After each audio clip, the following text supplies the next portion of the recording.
Ladies and gentlemen, welcome to Wrestle Horror.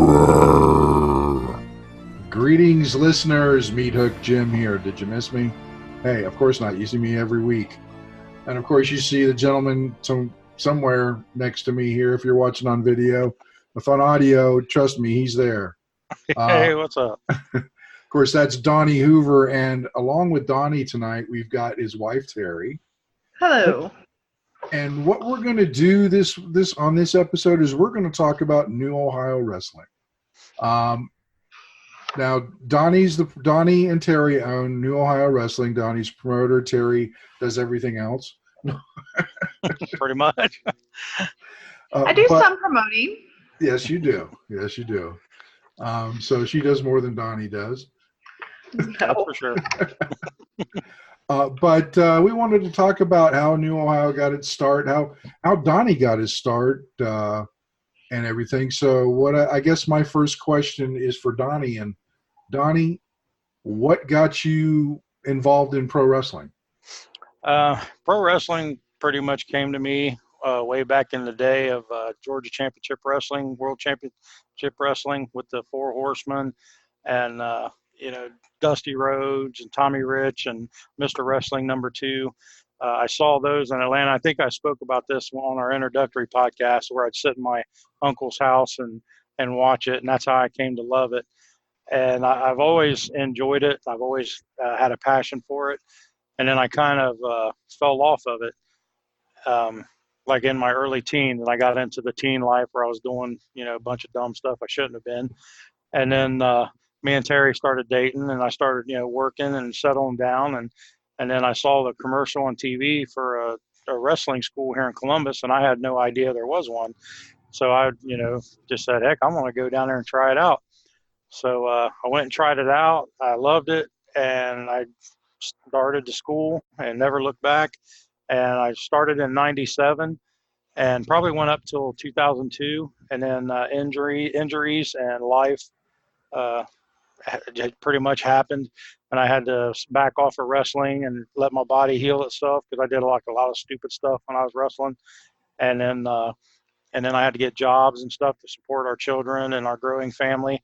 So we did that for a while, and then once we got established, I started, I always kind of kept up with the wrestling, independent wrestling scene, and I started getting the itch again, but I knew I didn't want to go back into full-time in-ring action because of my age, and I put on some weight, and, I knew it would be just a matter of time before I'd be hurting again, and, still to this day, I get up every morning achy and bones cracking, and it takes me a few steps to get going, and so I didn't want to go back into full-time in-ring action, but I knew I wanted wrestling back in Columbus because I was always traveling to other places to watch it and to see my buddies again. So I was talking with Terrie, and I was talking with 3 other guys, and we all just started. And Terrie said, "If you want to do it, let's do it." So we got together and put together a plan, and that was in 2015. And we started New Ohio Wrestling. First event was August on 2015. And then we've just been going ever since. Well, let me ask Terrie this question before I'm going to kind of go out of sequence here. But Terrie, how was it being married to a pro wrestler? It was challenging because back then we were engaged. We were engaged for 8 years, so most of his wrestling career, we were just, engaged, boyfriend, girlfriend. Okay. So I was the one that kept the home going while he traveled. He would go to Canada, or when he went to IWA Mid-South, I refused to go because that was extreme hardcore, and I hated seeing him just get the crap beat out of him. It was, to me, there wasn't a purpose to it because it's done so much damage to him now because of what he went through. I couldn't watch it. But the one thing about it is we're family. Like all the wrestlers that trained with Donnie, I was there days out, day after day. I was right there with him, watching him train, watching him perform. And so we're a family. All the different wrestlers, that was great. I got in a lot of trouble with the other wrestlers' girlfriends, some drama got caught into that. But I mean, a lot of stories to be told, a lot of growth out of Donnie, because I did not think he was athletic at all, and to see him get in the ring and to get on the ropes and do the flips and the moves that he was able to do, it just really fascinated me, and I was very proud of him. So, I mean, I got a lot out of watching him become Shank Dorsey, who I do not like, I hate. But, I'm proud of him. He did great. And so I just became like the mother of the other wrestlers too, helped with like whatever they needed, I did for them. So you just sort of jump in there if you really want to support your boyfriend or your husband or whatever. But it's rough at home because he wasn't around much. He was gone every weekend. He had to make a name for himself and get out there, and he wanted to make it big time, and I wanted to see that for him.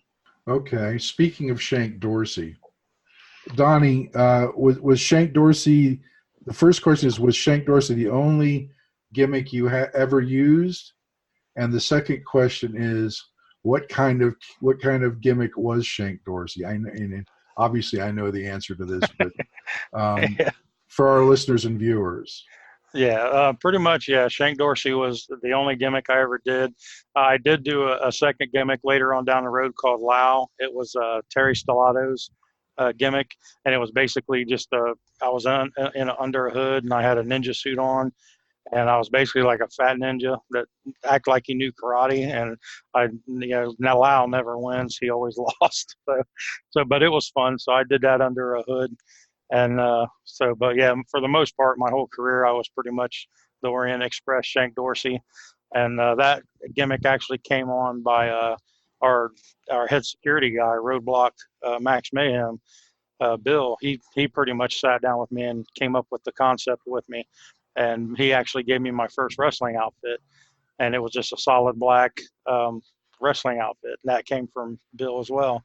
And the Shank thing just came up because we said we was going to do an ex-con from Orient Correctional Institute, which is just down the freeway from Columbus where we were. And so Shank was the obvious first name. And then Dorsey came when I was driving home from work, and I was passing a semi-tractor trailer, and I looked on the back of the trailer and it said Dorsey on it. And I was like, hey, there you go, Shank Dorsey. I was like, makes sense. I was like, let's go with that.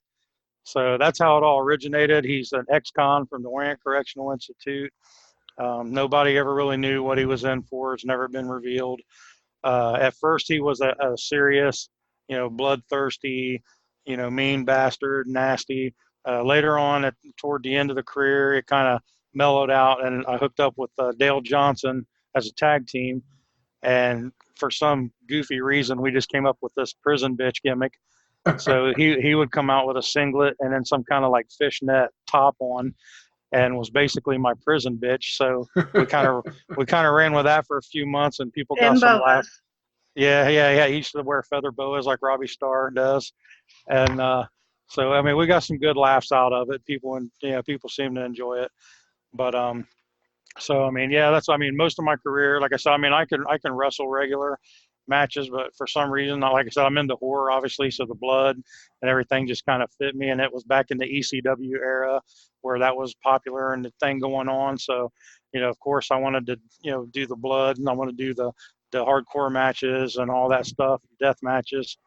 And so that was kind of more my stuff, was that I probably bled 75 to 80% of my matches. There was some sort of blood coming out of my body. So that was just kind of like my thing. And but I mean, I did have normal matches, like with our play-by-play guy Matt Mason. There's a video on YouTube where me and him had a match, and well, actually, I think I did bleed in that one too. So never mind. I was gonna say I didn't bleed in that, but I think I did. So, but I have had matches where I didn't bleed. Trust me. I think there's a few in FIW that you did not bleed in. That's the company to look for that. Right. Yeah, so that's kind of who he was, and then he was mean and nasty, and I got carried away with it. Like I would drop F-bombs, and I would make crude, gestures and stuff like that, and comments, and I was just like real vulgar in the ring.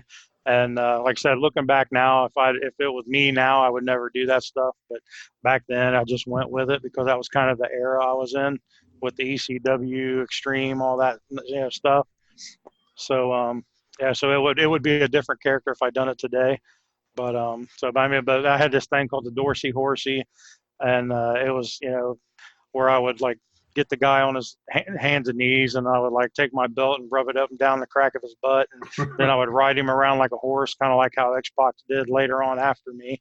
Right. And then, which not that he took it from me, obviously, but you know, but then I'd do the thing called the shocker, where I'd have them on all fours, and I'd act like I'd shove my thumb up their butt, and yeah, just kind of stuff like that. It was just, it was just part of the gimmick, and he was like a real jerk, a big asshole, and that's what the character was. There's not, if you're, an ex-con from Orion Correctional Institute, that's a believable attitude to have, just being a jerk.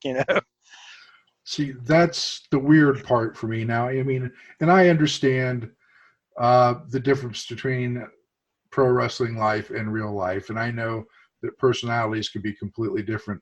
But as long as I've known you, I could never picture a slew of F-bombs coming out of your mouth, for starters. Nor can I picture you doing these. I have to see video of this. There's a lot of wrestlers that was intimidated by Donnie. They would not want to associate or talk to him because he did have this bad persona. But then they would get in the locker room with him like he's one of the nicest guys you'll ever meet. Was it Peachy mentioned? So said you just intimidated the hell out of him. Mm-hmm. Yeah. John Orlando, he's the one that said that. Yeah. Oh, okay. All right. I knew it was one of those two. Well, yep. But I can't see it. I mean. Oh, I lived it. It happened. No, I don't doubt it. I believe you. I just.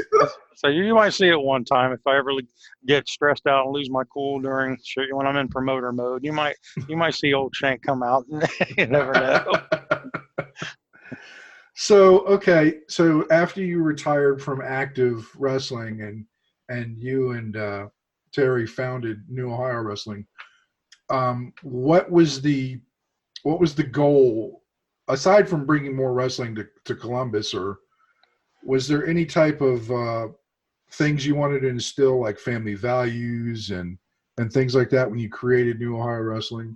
Oh yeah, absolutely. That was like one of the main things we knew from the start, is that we wanted to be family friendly and stuff like that. Something our kids could be proud of us. But we had, we have all daughters, and I didn't want to portray a character or a company that did the stuff I did back in the day with my daughters and grandchildren watching. So yeah, we definitely wanted to be family friendly. And in the back of my mind also, I also knew if I wanted to get any kind of any kind of headway in the Columbus market, I would have to be family friendly, because no companies, that is, anything or that could make me better or grow and open doors for us would do that if we weren't family friendly. So we knew we had to go that route. And plus we wanted to, like I said, the days of what I did back in them, I've grown out of that. And I mean, I still cuss. I ain't gonna lie. I still cuss. I still get angry sometimes. I still, I love my horror movies and my blood and all that, and blood and guts. Just we knew we wanted our promotion to be family friendly, because we wanted to try to take it further than any promotion in Columbus has went. Columbus has been, had a black eye on indie wrestling for a long time. And the company I trained with and wrestled with for a while, IWA, with Bull Miller, I mean, that's where I started. That's where I was for the first half and the majority of my career. And like I said, we weren't like terrible, but we weren't a great promotion. There was just things that could have been done better. We could have been better. We could have trained better. And so Columbus Wrestling's always had like a black eye and a dark cloud over it, and it could never get out. And even when new promotions would start, it would just be, a couple shows, and then they would go away, and nothing could really get out of the gate. And it just baffled me that all these promotions were in Columbus, or in Ohio, but there was not a solid wrestling promotion in Columbus. It just blew my mind. So that was our goal. I said, we need to take a stand, put Columbus wrestling on the map. Columbus, whether people know it or not, Columbus and surrounding areas have some of the best wrestlers I've seen in a while. I mean, there's some great talent that comes out of the Columbus market, and they're always traveling to all other parts of Ohio and outside of Ohio because there's nothing here in their own hometown. And so we wanted to establish a promotion here in Columbus. We knew there, we knew it was going to be tough. You got the Buckeyes, you got the Blue Jackets. We Right. knew it was going to be a tough challenge, and and nobody's been able to do it, to put Columbus wrestling on the map. And like I said, we just kept working hard at it. We kept our family friendly philosophy. We stuck to it. We're sticking to it still. We're real strict about it. We've not used wrestlers because they weren't doing what we needed to do for the family friendliness. And so I mean, it's who we are. And so That's like what I just said. sets us apart, Mhm. because myself sitting in all the audiences at all these wrestling shows, I mean, even after Donnie quit wrestling, we still traveled around and went to different shows and venues. So Donnie, he's known. So people know him, but as a promoter, as myself, people do not know me. And so I will sit in the audience and listen and hear people. And that's the one thing, including myself, I'd see moms grabbing kids' faces, or when the trunks are pulled down, or when they're Right. the language gets out of control. So that's just something I knew that would set us apart also. I mean, Donnie did too, but I just knew that that's something that we could roll with. Oh, definitely. Uh, it does get out of control sometimes, and as adults ourselves, I enjoy the off color show, Mhm. but I also enjoy the New Ohio shows because of what it offers, because of all the kids. Mhm. The kids and the families they can all come. It's a family night. They're not going to get exposed to foul language. They're not going to get exposed to blood. They're not going to see a random butt. They're going to see wrestling. Yep. So, Terry, I would say you're behind the scenes, but you're very much in front of the scenes when it comes to New Ohio wrestling. And I see you just Donnie's doing one thing at a show. He's all around the wrestlers in the ring and making sure everything's going on. You are like a mad woman. It's hard to find you because you're It moving so is. much. Uh, Yeah. how do you keep doing it? I mean, The passion, I guess. I don't know, because it's a double-edged sword, because Donnie and I have different passions, but we have the same. I don't know. I love New Ohio because it's something, again, with him, it was his childhood. He grew up loving wrestling. I grew up loving wrestling. I made my parents take me when I was a child also. I lived out in the country. We didn't have cable, so I didn't get to watch it on TV, but passion for that. And just the kids and the fans and all the people that reach out to us and tell us what a great job we're doing. And that's what keeps me going. And honestly, I wanted Donnie to succeed, and I want our wrestlers to succeed. If I could see, them making the big time, and just maybe somebody saw a clip from New Ohio Wrestling for one of their matches, and that helped them get somewhere, that would mean that would make it worth it to me. It's not us making a dime. I really want New Ohio just to have this platform so that maybe somebody can get, taken to the big leagues, wherever that may be. Who's to say what is big to them? I don't want to say, the WWE, but it could be somebody else, whoever they want, NXT or whatever they want to get to. I just love watching that. And we've seen some of our wrestlers that are on our show, not because of us, but because of their talent. They have gone up to different promotions and have been noticed. And that's what I really like. That, between the fans and the kids and just hopefully somebody getting seen and getting taken and making their dream come true. sure, sure. Donnie, pretty much the same question for you. I mean, you and I talk wrestling extensively whenever we're around one another, and Mhm. I'm asking you questions and everything because for people who haven't been watching Wrestle Horror, uh, I've just got into the business last year because of Donnie. It was a knowledge exchange. He wanted some help with a podcast, and I wanted to be a ring announcer, so it kind of worked out. Yeah. And here we are. I'm doing the podcast with him, so it's just a win-win all around. Oh, yeah. You are very. Sometimes you guys are so nice. I wonder, and I hope that nobody's taking advantage of you. I mean, that happens anywhere in wrestling. You know, you're going to get the guys that try to take advantage of you, and yeah, it's going to happen. I mean, it's not just us; it's any promotion. Okay. You know, and it's any wrestling promotion. There's people like that, and so yeah, I mean, you're gonna have that. But I mean, you just gotta brush it off. It's not, like I said, somebody trying to take advantage of me, or somebody being unprofessional and not doing what we're paying them to do or asking them to do, and not being there when we ask them to be there, and not doing what we ask them to do. I mean, yeah, it angers me, but I mean, is it gonna kill me? Is my kid's gonna die because this guy shows up right before the bell time? I mean, just that's just an example.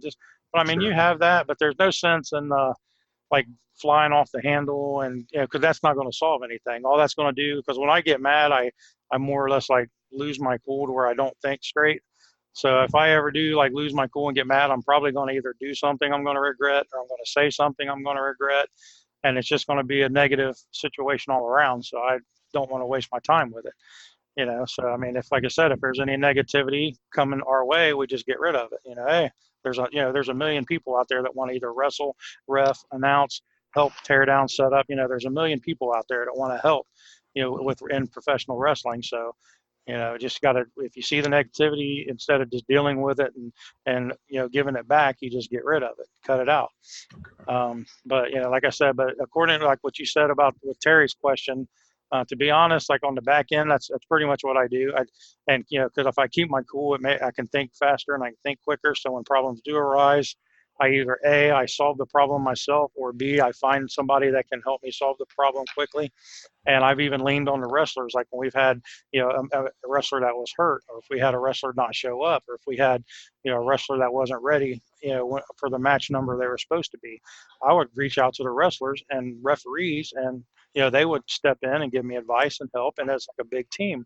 So yeah, you just have to know who to reach out to, who to wrap your arms around, and ask for help. And just like all smart businessmen say, that they pretty much do their business by surrounding themselves with people that are smarter than them.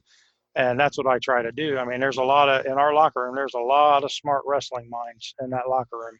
And I'll never say that I'm the smartest wrestling mind there is at all. You'll never hear me say that.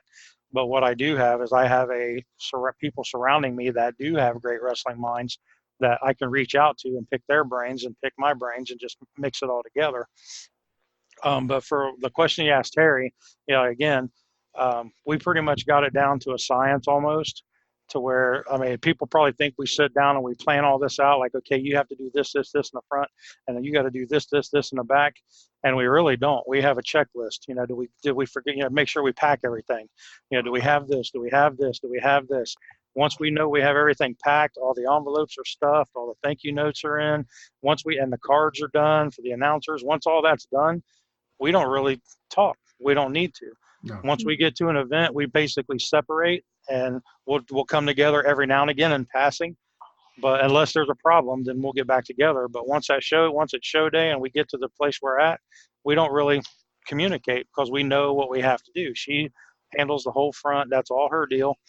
She knows what she's doing, so I don't have to say anything. I don't have to babysit her or check up on her. And that's a huge asset.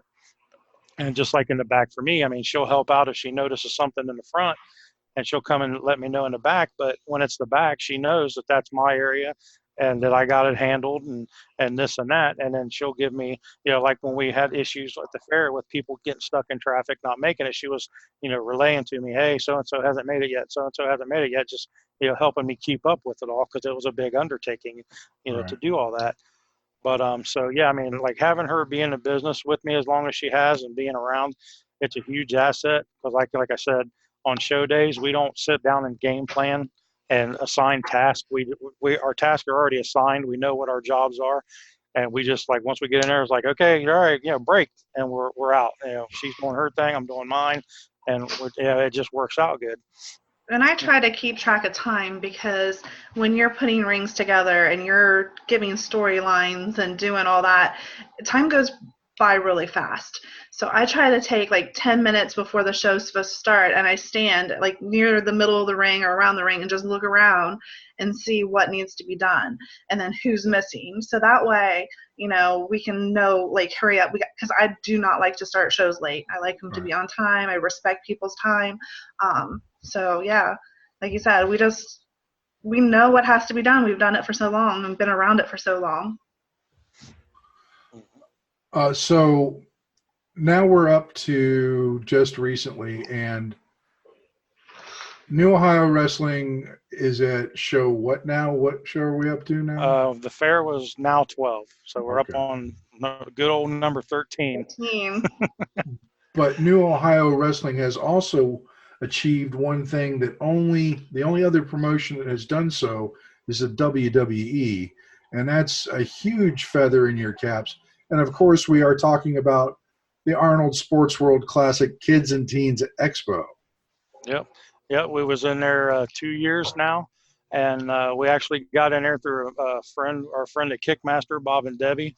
When we ran events at there, they were in the Kids and Teens Expo, and through referral and word of mouth, we met with Lee that runs it, and she gave us an opportunity, and as always, our wrestlers went in there and killed it, and had a great performance, and and we've been with them ever since, and now.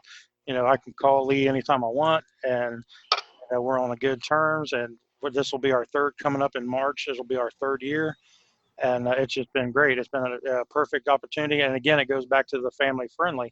If we weren't family friendly, if we were a blood and guts promotion or an extreme promotion or whatever, we would have never been at the Kids and Teens Expo. You know what I mean? So that was another factor of us being family friendly, because we knew we wanted to move up to those levels eventually. And it came, I mean, to be honest, I wasn't expecting even a shot at being at the Arnold for years down the road. So it came a lot earlier than I was expecting, and we sort of wasn't ready for it, but we managed to pull it off. And so, yeah, it's definitely a blessing. And yeah, like last year, as you were there and everybody seen, Arnold actually came to ringside and got involved a small part in one of our matches, which, how friggin' awesome is that? You know what I mean? And so, I mean, yeah, we are very proud of that. Yeah, we're very proud that we pulled that off. We're very proud of everybody that's been involved the last 2 years down there. It's a huge undertaking. It's 2 days of just nonstop go, go, go. And everybody just comes together, and just, we pull it off, and everybody's on point. Everything runs smooth. We've never had really any major issues. Please don't jinx us. Yeah. So no. But so yeah. So it is a big blessing. We're very proud of that we've been there, and so we don't take it for granted. That's why we created the Arnold Sports World Kids and Teens Expo Championship title. And Onyx won it last year, which that was actually the match that Arnold was involved in, was the title match. And so, I mean, we're very proud and honored to do that. I mean, so yeah, it's not something we take for granted. We take it very serious. And that goes back to making dreams come true, because that was one of Donnie's dreams. Back in the day, they said, how cool would it be to have professional wrestling at the Arnold? And we did it. We accomplished it. Another dream come true, not only for us, but for the wrestlers that they want to come in to wrestle there, because it's with the Arnold.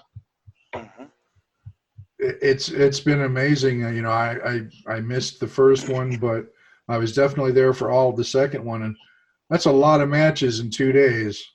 Oh yeah. Yeah, those guys take a beating, man. Kudos to all the wrestlers and referees and announcers and play-by-play guys. I mean, that's a long weekend. It's 16 hours of just go, go, go. And, between the referees and the announcers and play-by-play, I don't know. That's a lot. It's so much. Yeah. I couldn't hit the mat that many times counting.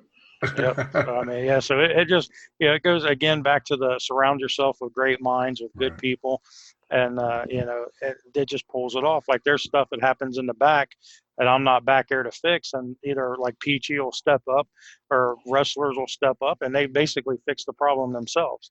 They know what we want. They know the quality of entertainment we're looking for, and if there's like a match problem or some kind of problem, a lot of times they fix it themselves, and we're real grateful for that, because it just makes the product as a whole look better. It makes everybody involved look better when they do that.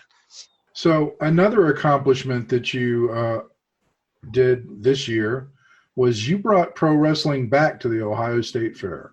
Yeah. Yep. Another, like I said, another feather in the hat, something like Terry said, another thing we used to sit around the gym back in, back when I was training and talk about, it would always be how cool it would be to wrestle at the Arnold, how cool it would be to wrestle at the fair.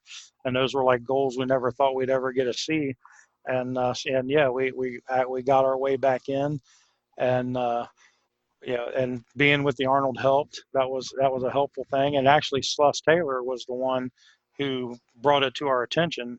And because I didn't even thought about the fair yet. Like I said, these were things I was thinking years down the road. And Sluss brought it to my attention one night and said, hey, why don't we try to get into the fair? You got till the end of the year to submit your information. Here's the link and the website and the information. So me and Terry just made, we were 2 weeks away from the end of the year. It was like mid-December, and you had to have your stuff in by December 31st.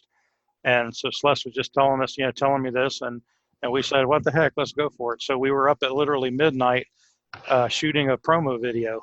And we basically had stuff taped all over the walls, like all these notes on the wall. And we stood in our kitchen and filmed this promo video. And it was bad. I mean, we had to kept doing different takes and we just kept like a straight reel going. And it's midnight, so we're arguing with each other. So we're tired or arguing. Yeah, and it was a hot mess. And we basically was like, okay, well, all the information's on there, and we sent it to Dirk, and who does all of our video filming and editing, and he turned it into like an amazing piece. And I was like, this does not look like what we filmed. So, I mean, but yeah, so we took that, and you had until December 31st to enter your information to be in the fair for the next year. And literally New Year's Eve night at 10 o'clock is when I sent the email with all the video and information of all that. Yeah, New Year's Eve, 10 o'clock, I sent it, and it was probably 2 or 3 weeks later, and they got a hold of us and wanted us to come in and talk with them.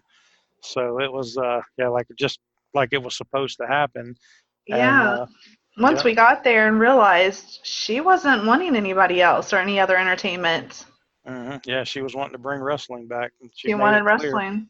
And she told us right out of the gate she's looking for somebody that she can do a long-term, program with, partnership with. So, we're hoping that it's, we are coming back next year. We've actually got the official contract signed by all parties involved. So we're going back next year. It's official. She actually emailed me the final copy of the contract today, actually. And so it's official, set in stone. We will be back there next year, and they're excited to have us back. We're excited to go back. And like I said, and it all, again, goes back to the family-friendly, concept. If we weren't family friendly, we wouldn't be at the Ohio State Fair. If we weren't family friendly, we wouldn't be at the Arnold. Right. None of that would happen if we just did the regular, indie shows with the vulgarness and stuff like that sometimes happens. So it does tie our hands to where some kind of entertainment we might think is entertaining or funny we can't do because it's not family friendly. But we'll take that problem, for the chance to work at the Arnold and at the fair. So but yeah, so like I said, we're blessed and happy or proud to have both of them. It's something nobody's in Columbus or anywhere else has ever done. And independent wrestling has, done the Ohio State Fair and the Arnold's. We're the first to ever do it. And we want to keep our good relationships with them and keep it professional and fun and entertaining and just keep doing it for years to come. Well, the clock on the wall says we need to wind this down, but let's last question. What's on the horizon for New Ohio Wrestling? Well, we're basically looking and planning for next year. Next year is going to be our breakout year, I think. So for the rest of the year, we're kind of backing off. We were thinking of doing something in November, but we decided against it. So in March 7th and 8th, I believe it is the Arnold Kids and Teens Expo at the fairgrounds. We'll be there all weekend. And then in June, I think it's June 5th and 6th. Is that right? Mm-hmm. We're actually working there, putting together an arts festival at the Obetz Fortress here at Obetz, where we're from. where we live. And it's a beautiful facility, and they want us to come in and represent the wrestling part of the arts festival. So we are coming in there for a 2-day wrestling event in June. It's a benefit for the schools in the area because the owner, Sean, he feels that art is being taken out of schools. It's sort of an elective, and he wants kids to be creative and design things in the future. Yeah, and it's Great like I said, it's cause. supposed to be bands. It's supposed to be a kids section. It's supposed to be a car show, some little tattoo booths like vendors and food, and then of course the wrestling. So we got that coming up in June, and then of course, like I just said, we've got the contract signed for August, July 31st, August 1st. We will be back at the Ohio State Fair. We'll be doing that all day, 2 shows each day, so 4 shows in total. And so that we got those 3 that we're focusing on now, because those are like all major productions. It's not just like a 1-3-hour show and you're done. Right. It's basically 16 hours. I think the festival is going to be like 8 to 10 hours, and then the fair is going to be another 12 hours. So yeah, they're big undertakings. But after that, we're going to try to work on running regular events and get our legs under us. So we getting the ball rolling, and we're going to start trying to turn up the heat here next year. And we're also working with the Fallen 15 too. Mm-hmm. Excuse me. Before we sign off, how about giving everybody the website, social media, all that good stuff to find out about New Ohio Wrestling, when they can come watch some good quality wrestling? Oh yeah, everything is New Ohio Wrestling except for Twitter. Everything is like website is newohiowrestling.com, Facebook, Instagram, YouTube is all New Ohio Wrestling. Twitter is New Ohio Wrestling, but it's without the G. It's New Ohio Wrestling because we ran out of characters, so we couldn't put the G on the end. But if you just search New Ohio Wrestling, you'll find us.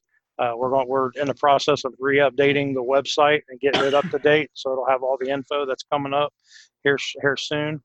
And like I said, we're just prepping for a big start to the new year, and we're going to try to start going hard at it.